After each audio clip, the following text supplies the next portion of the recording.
High, আশা করি সবাই খুব ভালো আছো। আজকের ভিডিওতে তোমাদেরকে এই টাসেলটা আমি বানিয়ে দেখাবো। এরকম একটা টাসেলের ফটো একটা বোন আমাকে পাঠিয়ে বলেছিল যে দিদি এই টাসেলটা একটু বানিয়ে দেখিও। তো অনেক দিন হয়ে গেছে, আমি সেটা করতেই পারছিলাম না একটু কাজের চাপের জন্য। কালকে রাতে বোনটা আবার SMS করে বললো যে দিদি এটা তো বানালে না। তাই ভাবলাম যে না, আজকে যদি শেয়ার না করি তাহলে খুব খারাপ হয়ে যাবে। চলো তাহলে ভিডিওটা স্টার্ট করি। প্রথমে নিলাম কিছুটা ডলি সুতো, একটা স্কেল, কাঁচি আর ফেভিক্রিল আঠা। তো সবার প্রথমেই আমি এখানে 53 সেন্টিমিটারের 4 পাকের সুতো নিয়েছি, যেটাকে আমি দড়ি পাকানোর মতন করে পাকিয়ে নেব। এই দেখো পাকিয়ে নিয়েছি। এবার একটা সাইডে তো গিট মারাই আছে, আর উল্টো পাশে যে রয়েছে এই জায়গাটাতে আরেকটা আমি গিট মেরে নেব। এরকম ভাবে দুটো মাথাতেই গিট মেরে নেব। এটা 53 সেমি 53 সেন্টিমিটারের রয়েছে। এবারে এরকম একটা হেয়ার ব্যান্ড নিলাম, বা তোমরা এখানে মালা ইউজ করতে পারো যে কোনো। এই হেয়ার ব্যান্ডটাকে যদি তুমি তোমার গলায় পরো তাহলে দেখবে এটা একটা মালার আকার নেবে। তো সেই হিসেবেই আমি এখানে হেয়ার ব্যান্ডটা ব্যবহার করছি। তো প্রথমে এই যে 53 সেন্টিমিটারের সুতো সেটাকে পাকিয়েছিলাম, সেটাকে আমি এখানটায় পরিয়ে নিলাম হেয়ার ব্যান্ডের হিসেবে। আর এখন যেটাকে দিচ্ছি এটা হচ্ছে 54 সেন্টিমিটার। তো প্রথমেরটা 53, তারপরটা 54। আর প্রত্যেকটার দুপাশে যে গিট রয়েছে এই গিট দুটো যেন সমান সমান থাকে। প্রথমে 53 নিয়েছিলাম, তারপরটা 54 নিলাম, এবারেরটা 55 সেন্টিমিটারের সুতো রয়েছে। তো এরকম ভাবে যতগুলো এখানে আমি সুতো দেব পরপর 53, 54, 55, 56 এরকম ভাবে যেতে থাকবে। এই মালাটা যেহেতু আমি দুটো কালার দিয়ে বানিয়েছি, মানে ওই মাল্টি কালারের মতন করতে চেয়েছিলাম, তো এইটা হচ্ছে ওপরে যে স্কাই কালারটা দিচ্ছি এটা 6টা দিয়েছি, আর নিচে যে ব্লু কালারটা আমি ইউজ করেছি সেটাও 6টা দিয়েছি। তো 53 থেকে 58 এই 6টা, মানে 6টা মাপ এখানে স্কাই কালারে দেওয়া আছে। মানে প্রথম যেটা দিলাম সেটা 53, 54, 55, 56, 57, 58 সেমি পর্যন্ত দিয়েছি। আর এখন যে ব্লু কালারটা স্টার্ট করলাম এটা 59 থেকে পুরো 63 পর্যন্ত আছে। মানে প্রথমে যে ব্লুটা দিলাম এইটা আছে 59 সেমির, আর এরপরে যেটা দেব এটা হচ্ছে 60 সেমির, একটা একটা দিচ্ছি।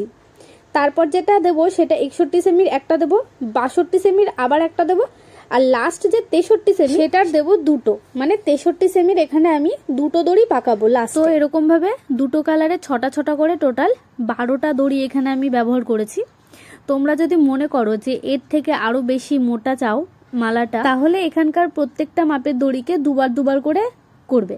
মানে 53 সেমির দুটো বানালে, 54 সেমির দুটো বানালে, প্রত্যেকটা দুটো দুটো করে বানাবে, তাহলে এটা অনেকটা মোটা হবে। আর যদি মনে করো যে কেউ এরকম মাল্টি কালারের করবে না, একটা কালারের করবে, তাহলে এখানে যতগুলো দড়ি পাকিয়েছি সব যে কালারের করতে চাও সেই কালারের করবে। তো এবার সবগুলো দড়ি দেওয়া তো এখানে হয়ে গেছে।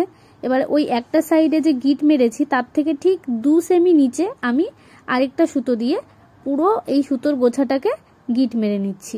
এই পাশে যেরকম ভাবে একটা গিট মেরে নিচ্ছি, উল্টো পাশেও আরেকটা দড়ি দিয়ে একই রকম ভাবে গিট মেরে নেব। এই যে হয়ে গেল পুরো কমপ্লিট। এবার এই পাশটাতেও করব। এবারে দেখো এখানে প্রত্যেকটা দড়ির মাথায় যে গিটগুলো আমি আগে মেরে রেখেছিলাম মানে পাকানোর সময়, সেই প্রত্যেকটা গিট কিন্তু এখানে খুলে নিতে হবে। গিটগুলো খুলে নেওয়ার পর এখানে যতগুলো মাথা রয়েছে প্রত্যেকটা মাথাকে আমি কেটে নেব। তখন অতটা বুঝতে পারিনি বা খেয়াল ছিল না, যাই হোক গিটগুলো একটু বেশি টাইট হয়ে গেছিল, তোমরা একটু ঢিলা করেই দিও তাহলে খুলতে সুবিধা হবে। তো আর যদি দেখো বেশি টাইট হয়ে গেছে কোনো সময়, তাহলে সুচ বা ওরকম সেফটি পিন টাইপের কিছু একটা দিয়ে চাপ দেবে, দেখবে চলে আসবে। আর এই যে মাথাগুলো রয়ে গেল এইগুলোকে একটু চিরুনি দিয়ে আমি আঁচড়ে নিচ্ছি ঠিক করে, মানে যাতে একটু সুন্দর দেখায় জিনিসটা। এটা তো টাসেলের সামনের কাজটা হয়ে গেল। এবার পিছনে ব্যাক দড়ির জন্য এখানে 6 পাকের দড়ি নিয়েছি 90 সেন্টিমিটার। এবার এটাকেও দড়ি পাকানোর মতন করে পাকিয়ে নিলাম। আর এটাকে পেঁচানোর জন্য আমি এখানে 55 সেন্টিমিটারের 2 পাকের সুতো নিয়েছি। এই কাজটা তোমরা একটু পরে দেখতে পাবে। তো এবার দেখো প্রথমে যে জিনিসটা আমি করে রেখেছিলাম, যেটা চিরুনি দিয়ে আঁচড়ে রেখেছিলাম, সেই জায়গার একদম মাঝে যে জায়গাটা রয়েছে সেখানটা বের করে নেব, নিয়ে ওখানে একটু আঠা দিয়ে নিলাম। আর ওই 6 পাকের যে 90 সেন্টিমিটারের দড়িটা পাকিয়েছিলাম সেটার একটা সাইডের মাথা ওটার মাঝখানে দিয়ে দেব। আর দিয়ে পুরো এই টাসেলের এক্সট্রা যে সুতোগুলো ছিল সেগুলোকে কেটে ছোট করে নিয়েছি। আর পেঁচানোর জন্য যে আমি 55 সেন্টিমিটারের সুতো নিয়েছিলাম 2 পাকের, সেটা দিয়ে এবার এই জায়গাটাকে পেঁচিয়ে কভার করে দেব। তো দেখো কিভাবে পেঁচাচ্ছি। প্রথমে একটা মাথা আমার বাঁ হাতের দিকে রেখে আর অন্য মাথাটাকে এরকম ইউ শেপ দিয়ে ঘুরিয়ে নিয়ে চলে আসলাম আবার বাঁ হাতে। তারপর এই জায়গাটা থেকে এটা পেঁচানো স্টার্ট করছি। পুরোটা দেখো, এই যে যেই জায়গাটার থেকে আমি গিটটা বেঁধেছিলাম সেখান থেকে পেঁচানোটা স্টার্ট করছি, আর যতটা পর্যন্ত সুতোটা দেখা যাচ্ছে ততটা পর্যন্ত পুরো এটা দিয়ে পেঁচাতে পেঁচাতে কভার করে পুরো ঢেকে দেবো জায়গাটা। আর ওই যে ইউ শেপ যে রয়েছে ওই ইউ শেপটাকে কিন্তু তোমরা ওই এক্সট্রা যে সুতোগুলো এখান দিয়ে বেরিয়ে রয়েছে সেই সুতোটা থেকে একটু বড় করে রাখবে, যাতে পেঁচানোর পরেও ওই ইউ শেপটাকে দেখা যায়। এতটা দেখো পেঁচিয়ে চলে এসেছি। এবারে ওই যে ইউটা যে রয়েছে ওটা দেখো একটু অংশ এখানটায় দেখা যাচ্ছে, আর যেই দড়িটা দিয়ে পেঁচালাম সেইটার মাথাটা এই যে এই সাইডে আমার বাঁ হাতে রয়েছে। এবার এই বাঁ হাতের দড়িটাকে ওই ইউ শেপের মাঝখান দিয়ে ওই পাশ দিয়ে বের করে দেবো। বের করে এই জায়গাটাতে ধরে রাখবো। আর বাঁ হাতে যেখানে পেঁচানো স্টার্ট করেছিলাম সেখানে যে দড়িটার মাথাটা রেখে দিয়েছিলাম সেই ছোট্ট মাথাটা ধরে টান দিতে হবে জোরে, যাতে ওই ওপরের ইউটা এই দিকে চলে আসে। দেখো এটা জোরে টান মারলে ওই ইউটা ছোট্ট হয়ে ভেতর দিকে চলে যাবে। তো এখানে একটা লক হয়ে গেল। এবারে এই দুপাশের দুটো যে এক্সট্রা সুতো রয়ে গেল, এই যে মাথাগুলো রয়ে গেল বেরিয়ে, এগুলোকে তোমরা চাইলে কেটে দিতে পারো, আর যদি তোমরা মনে করো যে কাটবে না তাহলে পেঁচিয়ে দিতে পারো। তো আমি ওপরের দিকে যে ছোট্ট মাথাটা রয়েছে ওটাকে এখানেই আঠা দিয়ে পেঁচিয়ে দেবো, আর নিচে যে মাথাটা রয়ে গেল সেটাকে ওই জায়গাটাতে কেটে দেবো। এরকম ভাবে যদি তোমরা এই জায়গাগুলো পেঁচাও তাহলে কি হবে বলো তো, এই সুতোগুলো দেখতেও ভালো লাগবে, আর কোথায় তুমি শুরু করেছো কোথায় শেষ করেছো পেঁচানো সেগুলো কিছুই আর বোঝা যাবে না। আর এই দেখো লাস্টের সুতোটাকে এখানে কেটে দিলাম, এটা আর খুলবেও না।